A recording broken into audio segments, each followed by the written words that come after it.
하나님께 답이 있다. 하나님께 답이 있다라는 제목으로 말씀 전하겠습니다. 오늘 본문 말씀을 세 부분으로 나누어 간단히 살펴볼 수가 있습니다. 첫 번째로 9절에서 13절 말씀은 일반적으로 사람들은 고통을 당하게 되면 하나님께 부르짖게 되는데, 그럼에도 하나님의 응답을 받지 못하는 이유가 하나님을 진정으로 찾지 않기 때문이다 라고 말을 하고 있습니다. 엘리후가 이와 같이 말하는 것은 욥이 고통 중에 하나님을 부르짖고 또 찾고 있는데도 불구하고 하나님의 응답을 받지 못하는 그 이유가 무엇이냐면 욥이 하나님을 진정으로 찾지 않았기 때문이다 라고 말을 하고 있다는 것입니다. 두 번째로 14절 말씀은 욥이 하나님을 뵙기만 하면 하나님과 자신이 겪고 있는 고난에 대해서 옳고 그름을 하나님과 가리려고 하는 그런 마음을 품고 있다. 즉 욥이 하나님을 만나지 못하는 그 이유가 무엇이냐면 이러한 스스로의 의에 대해서 자만하는 그러한 마음을 가지고 하나님을 만나려고 하고 있기 때문에 욥이 고통 중에 부르짖고 있다 할지라도 하나님을 만나지 못하고 있다라고 강조하고 있다는 것이죠. 세 번째는 15절, 16절 말씀인데 엘리후는 욥이 극도의 고통을 겪고 있으면서도 불구하고 자신이 어렵다는 것을 계속적으로 주장하고 있는데 그 이유는 아직까지 하나님의 징벌을 덜 받았기 때문이다 라고 말을 하고 있다는 것입니다. 이 말은 좀 너무하다 싶은 그런 생각이 들기도 합니다. 인간이 겪을 수 있는 극도의 고통을 겪고 있는 욥에게 아직까지 징벌을 덜 받았기 때문에 너가 하나님 앞에 어렵다고 주장한다라고 말하는 이 엘리후의 이 말은 어떻게 보면 정말 인정이 없는 그러한 말이다라고 생각할 수도 있습니다. 우리는 이러한 엘리후의 이 말들을 통해서 우리가 얻을 수 있는 그러한 교훈이 무엇인가를 한번 살펴보려고 합니다. 첫 번째는 하나님만이 우리의 유일한 도움이 되신다는 것입니다. 9절 말씀해 보시면 사람들은 학대가 심해지면 심해질수록 하나님을 찾고 부르짖고 도움을 구한다라고 하고 있습니다. 9절 말씀에 사람은 학대가 많으므로 부르짖으며 군주들의 힘에 눌려 소리친다라고 엘리후는 말을 하고 있습니다.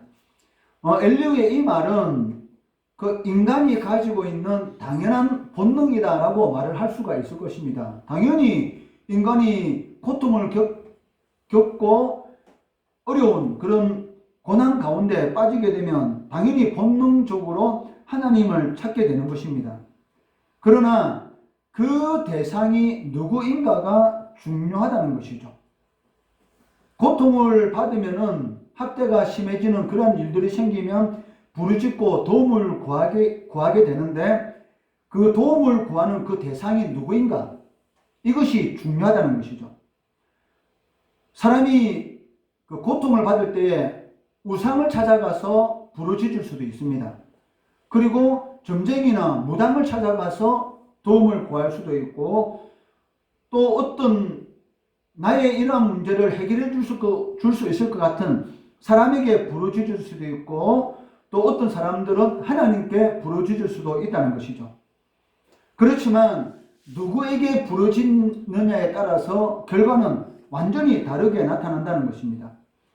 사람들은 우상이 자신에게 도움을 줄 것처럼 생각합니다. 사실 조상 제사를 지내고 조상들 무덤 앞에 가지고 절을 하고 그리고 무당을 찾아가 가지고 점을 치고 이렇게 하는 모든 이유가 무엇입니까? 조상이 나의 어려운 문제들을 해결해 줄 거야. 아니면 오래된 고모 앞에 가서 비나이다 비나이다 라고 하면서 빌고 그리고 오래된 바위 앞에 가서 또 그 바위가 나에게 어떤 문제를 해결해 줄 것 같은 그런 신령한 바위처럼 보이니까 그 바위 앞에 가서 비나이다 비나이다 라고 하는 사람도 있고 또 자식을 가지지 못하는 그런 이 여자들은 또 자식을 가질 수 있도록 생긴 그런 바위를 만지면서 또 자신의 소원을 비는 그런 사람들도 있다는 것입니다. 그렇지만 우상이 자신에게 도움을 줄 것처럼 생각하는 사람들은 사실 그 허무한 것에 자신의 소원을 빌고 있다는 것입니다. 왜냐하면 우상은 사람이 만들어낸 것에 불과하다는 것이죠. 신명기 4장 28절 말씀해 보시면 너희는 거기서 사람의 손으로 만든 바 보지도 못하며 듣지도 못하며 먹지도 못하며 냄새도 맡지 못하는 목석의 신들을 섬기리라. 이스라엘 백성들이 가나안 땅에 들어가서 하나님만 바라보지 않고 하나님을 제대로 섬기지 않게 되면 반드시 가나안 사람들이 섬기게 되는 그런 우상을 섬기게 된다는 것이죠. 그런데 가나안 사람들이 섬기는 우상은 무엇입니까? 사람의 손으로 만든 것에 불과하다는 것입니다. 사람의 손으로 만든 것이 당연히 보지 못하고 듣지 못하고 먹지도 못하고 냄새를 맡지 못하는 것은 당연한 것이죠. 그런데도 불구하고 그 우상 앞에, 나무로 만든 우상 앞에 아니면 돌로 만든 우상 앞에 가서 절을 하고 있다는 것이죠. 대구 팔공산 꼭대기에 보면 갓바위 있습니다. 그 갓바위 앞에 보면 많은 사람들이 새벽부터 그 갓바위 앞에서 마치 그 갓바위가 자신의 어려운 문제를 풀어줄 것처럼, 특히 대학 입시가 다가오면 많은 그 학생들의 어머니가 그 갓바위 팔공산 꼭대기에 올라가서 그 갓바위 앞에서 비나이다 비나이다 하는 그런 모습을 바라볼 수가 있습니다. 근데 그 갓바위에 새겨진 그 우상이나 그 팔공산 꼭대기 올라가면서 바위로 만든 그런 사람이 잠시 쉬어갈 수 있는 그런 의자나 뭐가 다릅니까? 똑같은 팔공산에 있는 바위입니다. 똑같은 바위인데 하나는 사람이 엉덩이로 앉는 그런 의자가 되는 것이고 하나는 무엇이 되어 있습니까? 우상, 저 신이 되어 있다는 것이죠. 이사야 선지자는 무엇이라고 말합니까? 나무를 가지고 반을 잘라서 반은 하루에다가 태우는 장작으로 사용하고 나머지 반은 깎아서 거기다 금을 입혀서 자신들이 메고 가서 신전에 세워놓고 우상으로서 신으로서 섬긴다라고 애통해하는 것을 보게 되는 것이죠. 이처럼 우상은 사람이 만든 것이고 할 수 있는 것이 아무것도 없는데도 불구하고 많은 사람들이 우상 앞에 가서 절을 하고 그리고 우상이 자신의 문제를 해결해 줄 것처럼 믿고 있다는 것이죠. 그 이유가 무엇입니까? 누가 속이기 때문에? 마귀가 많은 사람들을 속이고 있다는 것입니다. 예레미야 10장 5절 말씀해 보시면 우상에 대해서 이렇게 기록하고 있습니다. 그것이 둥근 기둥 같아서 말도 못하며 걸어 다니지도 못하므로 사람이 메어야 하느니라. 나무를 깎아서 만든 우상 스스로 신전 안에 들어갈 수가 있습니까? 못 들어가니까 어떻게 해요? 사람이 지게로 그 우상을 메고 가서 그 자리에 꼽아 놓잖아요. 그리고 그 앞에서 비나이다 비나이다 하면서 빌고 있다는 것이죠. 여러분 그거 볼 때 웃긴다고 생각 안 합니까? 너무나 그 말도 안 되는 그런 일들이 얼마나 많습니까? 우리나라 산 곳곳에 절에 있는데 그 절에도 이 금으로 칠한 많은 우상들이 있잖아요.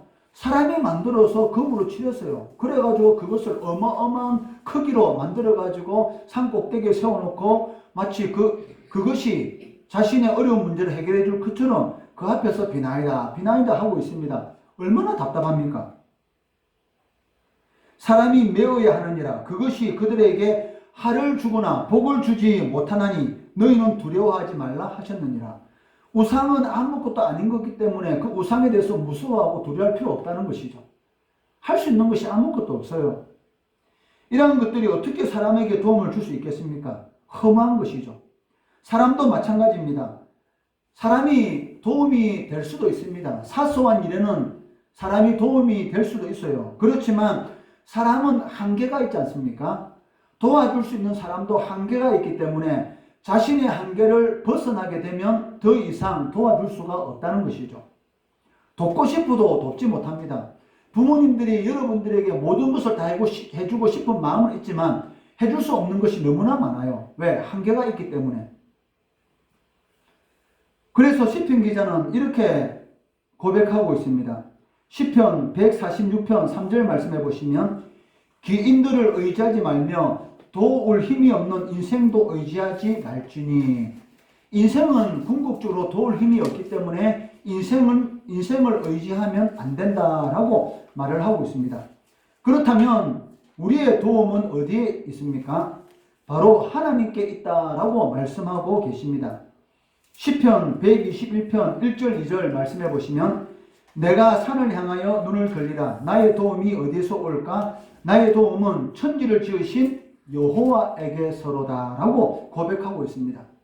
오직 여호와 하나님, 천지 만물을 지으신 여호와 하나님께로서만이 인간의 궁극적인 문제를 해결할 수 있는 그런 도움이 있다라고 시편 기자는 선언하고 있다는 것입니다.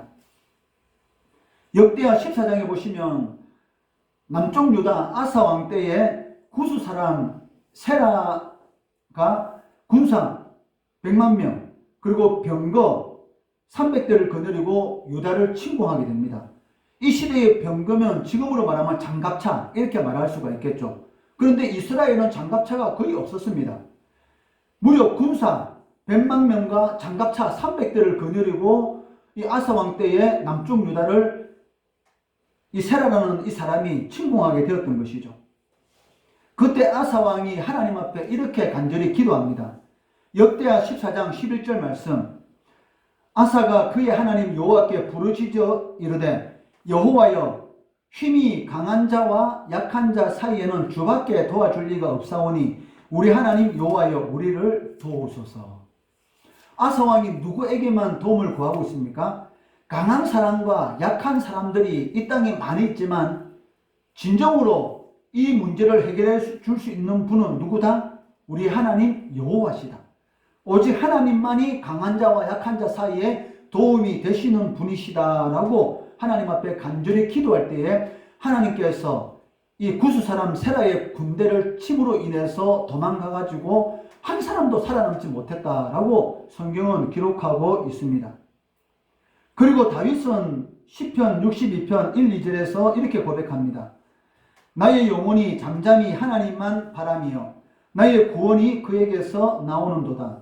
오직 그만이 나의 반석이시요 나의 구원이시요 나의 요새이시니 내가 크게 흔들리지 아니하리로다. 아무리 위기 상황 가운데 있다 할지라도 흔들리지 않는 그 이유가 무엇이냐? 오직 하나님이 나의 반석이기 때문에, 바위 위이시기 때문에. 여러분, 바위 위에 서 있으면 든든하지 않습니까? 바위 위에 지은 집은 풍랑이 불고 태풍이 불어도 튼튼합니다. 그렇지만 모래 위에 지은 집은 어떻게 되겠어요? 풍랑이 일고 비바람이 몰아치면 그 집은 무너질 수밖에 없다는 것입니다. 우리 하나님이 우리 인생의 반석이 되시고 구원이 되신다라고 다윗은 고백하고 있습니다. 하나님은 사람과 같이 능력이 없어서 돕고 싶어도 돕지 못하는 그런 분이 아니시라는 것입니다. 하나님은 무에서 유를 창조하신 분이시고 특히 말씀으로 천지 만물을 창조하신 분이십니다. 인간은 무엇이 있어야지만이 어떤 것을 만들 수가 있지만 하나님께서는 말씀으로 무에서 유를 창조하시는 분. 하나님이 원하시면 모든 것을 하실 수 있는 분이시다라는 것입니다. 나라를 세우기도 하시고 망하기도 하시는 분이 바로 하나님이시죠. 하나님께서 도끼로 마음만 먹는다면 얼마든지 도우실 수 있는 분이 바로 우리 하나님이십니다. 그렇기 때문에 누구에게 부르짖어야겠습니까? 당연히 하나님께 부르짖어야 되는 것이죠. 왜? 하나님만이 모든 문제를 해결할 수 있는 도움이 되시기 때문입니다. 두 번째로 인간의 모든 문제는 하나님께로 돌아갈 때 해결될 수가 있다는 것입니다. 10절 11절 말씀해 보시면 인간이 고난 중에 하나님께 도움을 요청하고 부르짖지만 그 부르짖음에 응답받는 이유가 무엇인가? 거기에 대해서 10절 11절에서 말씀하고 있습니다. 여러분들도 어려운 일 당하면 하나님 앞에 열심히 기도하겠지만 기도하는데도 불구하고 왜 응답받지 못하느냐?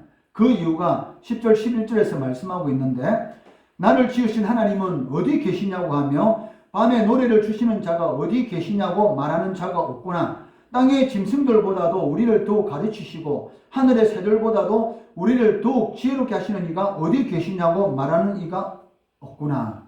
즉, 그 하나님이 우리를 너무나 사랑하셔서 이 세상에 있는 모든 것보다 우리들에게 지혜를 주시는 분이시다. 그런데 그분을 어디 계시냐? 그분을 찾는 자가 없다는 것입니다.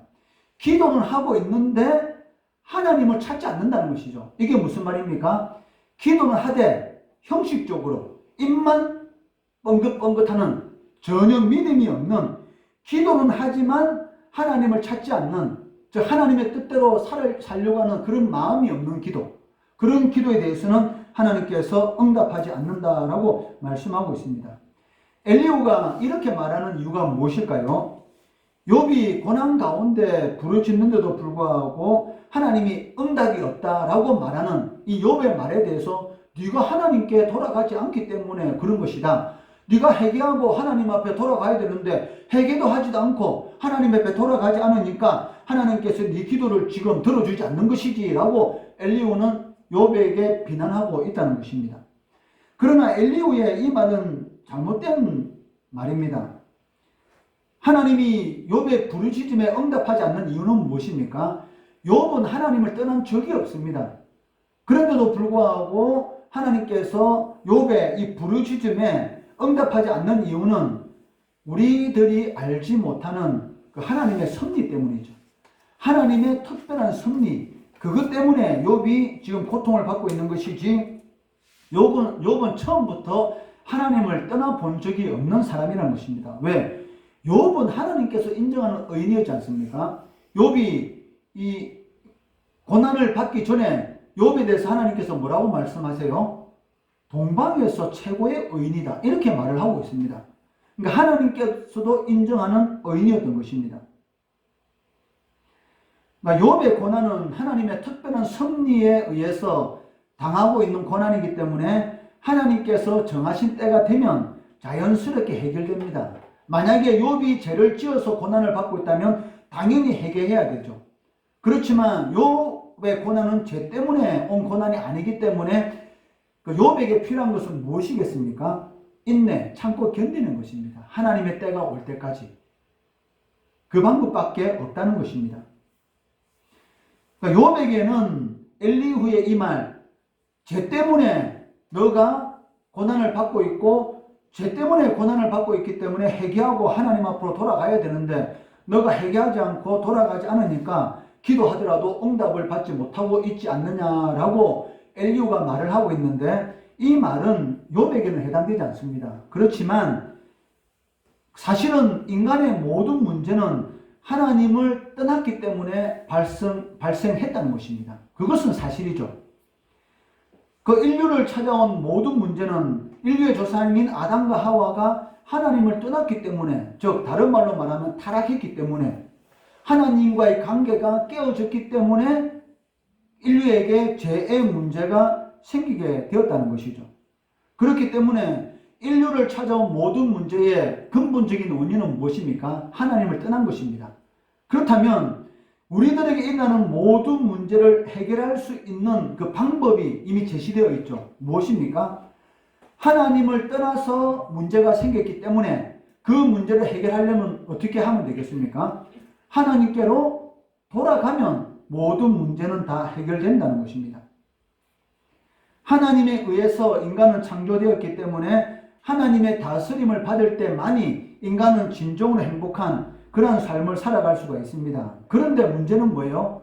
인간은 끊임없이 계속적으로 하나님의 간섭을 받는 것을 싫어한다는 것이죠. 다른 말로 말하면 이 세상에서 여러분들을 가장 사랑하시는 분이 누구십니까? 하나님을 제외해 놓고 부모님이죠. 부모님만큼 여러분을 사랑하는 사람이 어디 있습니까? 부모님이 끊임없이 여러분들에게 잔소리를 많이 하잖아요. 근데 잔소리를 끊임없이 거부하게 되면 여러분 인생이 어떻게 될 것 같습니까? 불행한 인생을 살 수밖에 없는 것이죠. 그러니까 부모님의 말을 들으면 내 인생은 잘 될 거야 라는 것을 알면서도 불구하고 이상하게 인간은 계속해서 그러한 간섭과 다스림을 거부하고 거기서 벗어나려고 발버둥을 친다는 것입니다. 이것은 영적으로도 마찬가지입니다. 하나님이 우리를 너무나 사랑하시는데도 불구하고 끊임없이 하나님의 간섭을 받기 싫어합니다. 거기서 벗어나려고 발버둥을 칩니다.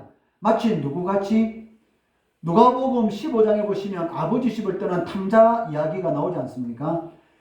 탕자가 아버지 품을 떠나면 기쁘고 자유롭고 행복할 줄 알았습니다. 그런데 그 기쁨과 자유로움도 잠시, 그 후에는 어떻게 되었습니까?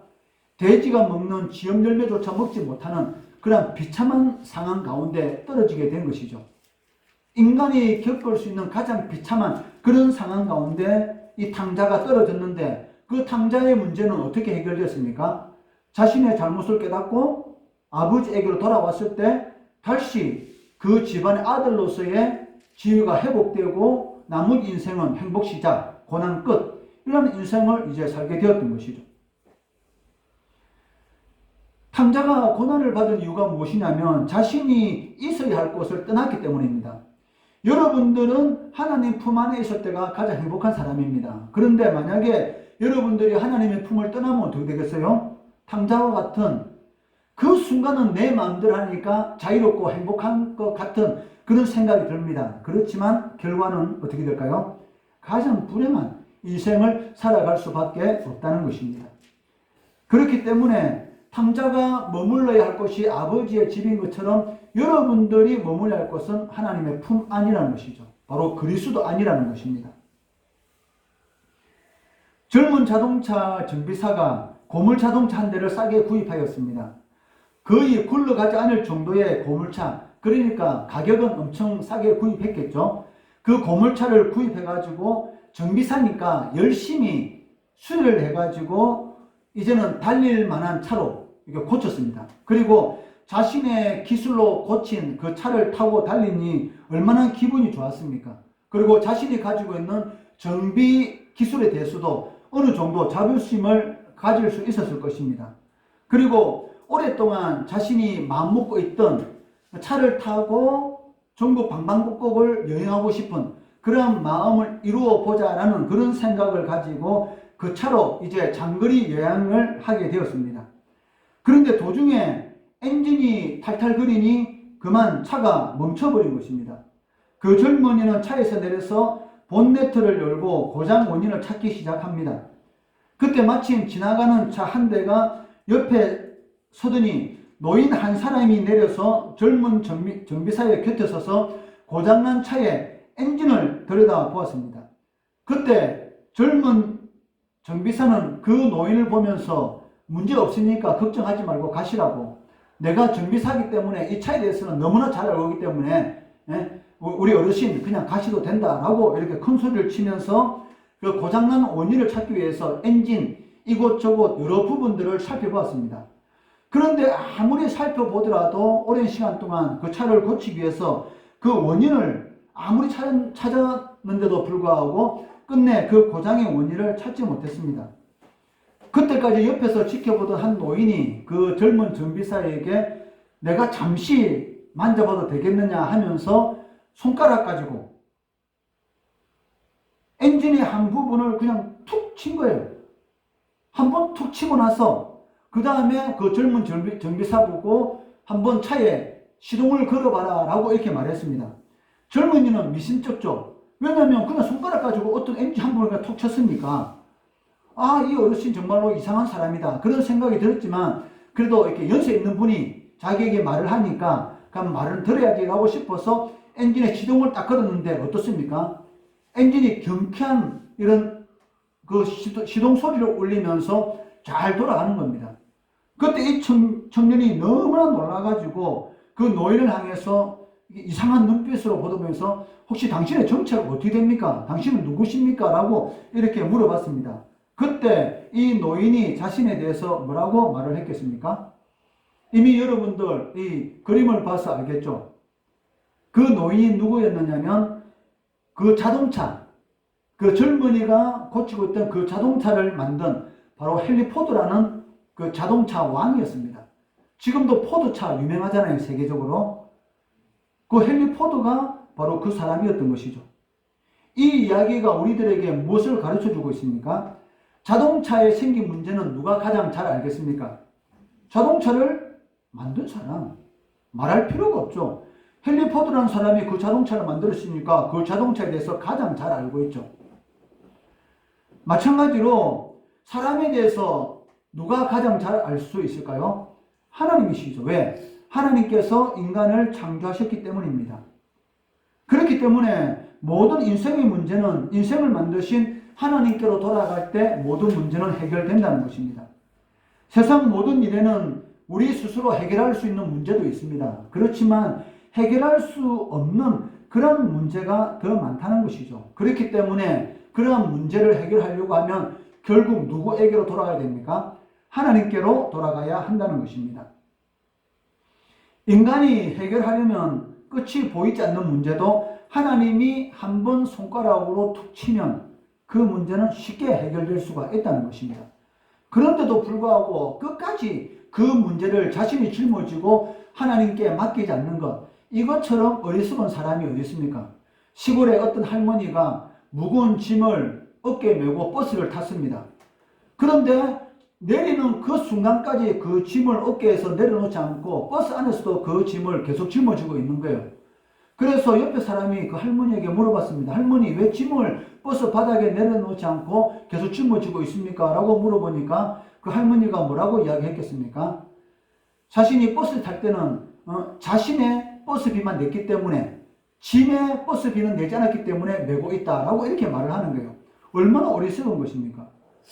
이런 어리석은 모습을 여러분들의 모습에서도 찾아볼 수 있다는 것이죠. 하나님께서 뭐라고 말씀하십니까? 수고하고 무거운 짐진 자들아 다 내게 맡기라 하잖아요. 모든 짐을 나에게 맡기라는데도 불구하고 끝까지 자기가 지고 있어요. 그러니까 문제가 해결되지 않는 것입니다. 맡기면 문제가 해결된다는 것이죠. 특히 죄로 인한 문제는 반드시 하나님께로 돌아가야 합니다. 그래야지 예수 그리스도의 피로 그 제사함의 역사가 나타나고 우리의 모든 문제는 해결될 수가 있다는 것입니다. 그렇기 때문에 우리 인생에 있어서 어떤 문제를 만나게 되면 어떻게 해요? 하나님께 부르짖고 하나님께로 돌아가야 한다는 것입니다. 오늘 본문의 인류의 말을 통해서 우리는 두 가지를 살펴봤습니다. 첫째는 하나님만이 우리의 유일한 도움이 되신다. 두 번째는 인간의 모든 문제는 누구에게? 하나님께 돌아갈 때만이 해결이 될 수 있다. 이거 꼭 명심하시고 하나님만 바라고 하나님을 의지하고 하나님께 돌아가는 그런 삶을 통해서 문제를 해결하시는 하나님, 우리의 짐을 내려놓게 하시는 하나님을 체험하시는 성도 되시기를 주의 이름으로 축원합니다.